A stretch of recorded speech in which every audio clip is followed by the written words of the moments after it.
If you're experiencing billing problems on Zelle, follow these steps to resolve the issues efficiently. This guide will help you troubleshoot common problems and find solutions. Step 1. Check transaction details. Review the transaction details in your Zelle app. Ensure that the recipient's information, amount, and date are correct.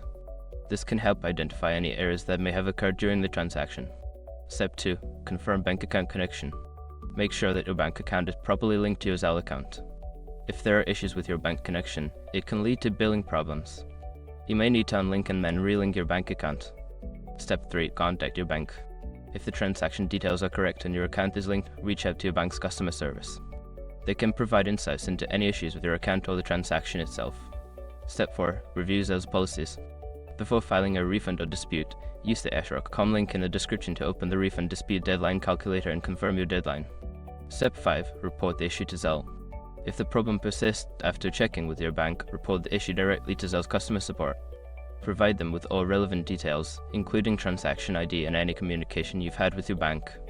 By following these steps, you should be able to effectively address and resolve any billing problems you encounter on Zelle. If issues continue, consider seeking further assistance from financial advisors or consumer protection agencies.